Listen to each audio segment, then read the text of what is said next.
Hi friends, ಎಲ್ಲರಿಗೂ ಸುಸ್ವಾಗತ. ಇವತ್ತು ನಾನು ಹೆಸರು ಕಾಳು ಮತ್ತು ರಾಗಿ ಹಾಕಿಬಿಟ್ಟು ದೋಸೆ ಮಾಡ್ತಾಯಿದ್ದೀನಿ. ಹಾಗೆ ಇಲ್ಲಿ ಕೆಂಪು ಚಟ್ನಿ ಮಾಡ್ತಾಯಿದ್ದೀನಿ. ಬನ್ನಿ ಆ ರೆಸಿಪಿ ಎಲ್ಲ ಹೇಗಿದೆ ಅಂತೇಳಿ ನೋಡೋಣ.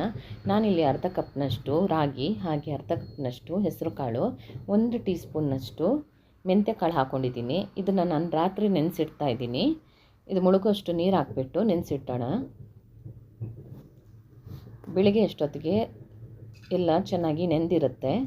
ಈಗ ಇದನ್ನು ಒಂದು 2ರಿಂದ 3 ಸಲ ಚೆನ್ನಾಗಿ ತೊಳ್ಕೊಳ್ಳೋಣ. ನಾನೀಗ ತೊಳೆದು ತೊಗೊಂಬಂದಿದ್ದೀನಿ. ಇದನ್ನು ಒಂದು ಮಿಕ್ಸಿ ಜಾರ್ಗೆ ಹಾಕ್ಕೋಬೇಕು. ನಾನಿಲ್ಲಿ ತೊಳೆದು ತೊಗೊಂಬಂದಿರೋ ಹೆಸರು ಕಾಳನ್ನು ಮತ್ತು ರಾಗಿನ ಮಿಕ್ಸಿ ಜಾರ್ಗೆಲ್ಲ ಹಾಕೋತಾ ಇದ್ದೀನಿ. ಹಾಕೊಂಡ ನಂತರ ಈಗ ಒಂದು ಅರ್ಧ ಕಪ್ನಷ್ಟು ತೆಂಗಿನ ತುರಿ ಹಾಕ್ಕೊಳ್ಳಿ.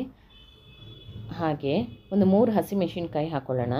ನಂತರ ಒಂದು ಅರ್ಧ ಟೀ ಸ್ಪೂನ್ನಷ್ಟು ಜೀರಿಗೆ ಹಾಕ್ಕೊಳ್ಳಿ.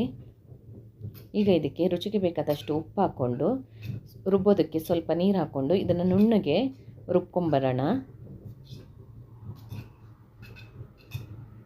ನೋಡಿ, ಈಗ ಚೆನ್ನಾಗಿ ಗ್ರೈಂಡ್ ಆಗಿದೆ. ಇದನ್ನು ಒಂದು ಪಾತ್ರೆಗೆ ತೆಗೆದಿಟ್ಕೊಳ್ಳಿ.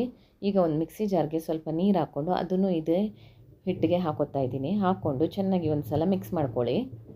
ಈಗ ಇದಕ್ಕೆ ಚಟ್ನಿ ರೆಡಿ ಮಾಡ್ಕೊಳ್ಳೋಣ. ನಾನಿಲ್ಲಿ ಒಂದು ಅರ್ಧ ಕಪ್ನಷ್ಟು ತೆಂಗಿನ ತುರಿ, ಹಾಗೆ ಒಂದು 2 ಒಣಮೆಣಸಿನ್ಕಾಯಿ ಹಾಕ್ಕೊಂಡಿದ್ದೀನಿ. ನಂತರ ಇದಕ್ಕೆ 2 ಟೇಬಲ್ ಸ್ಪೂನ್ನಷ್ಟು ಹುರಿದಿರೋ ಅಂಥ ಪುಟಾಣಿ ಬರುತ್ತಲ್ಲ ಅದು ಹಾಕ್ಕೊಂಡಿದ್ದೀನಿ. ಹಾಗೆ 1 ಬೆಳ್ಳುಳ್ಳಿ ಹೆಸಳು, ಹಾಗೆ ರುಚಿಗೆ ಬೇಕಾದಷ್ಟು ಉಪ್ಪು ಹಾಕ್ಕೊಳ್ಳಿ. ನಂತರ ಇದಕ್ಕೆ ನೀರು ಹಾಕ್ಕೊಂಡು ಇದನ್ನು ನುಣ್ಣಗೆ ಈಗ ರುಬ್ಕೋಬೇಕು.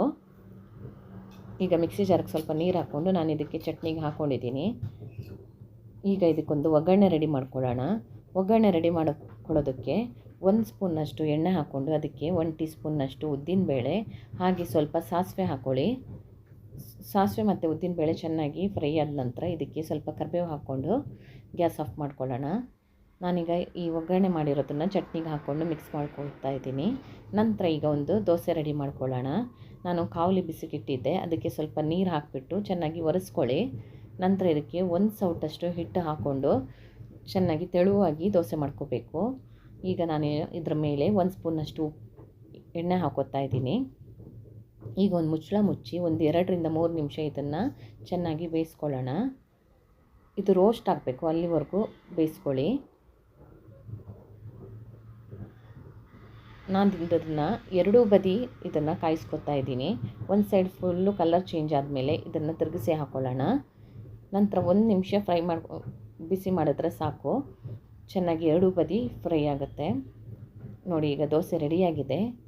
ಈಗ ಇದನ್ನು ಒಂದು ಪ್ಲೇಟಿಗೆ ತೆಗೆದಿಟ್ಕೊಳ್ಳೋಣ. ನಂತರ ಇದೇ ರೀತಿ ಉಳಿದಿರೋ ದೋಸೆಯನ್ನು ಇದೇ ರೀತಿ ಮಾಡ್ಕೊಳ್ಳಿ.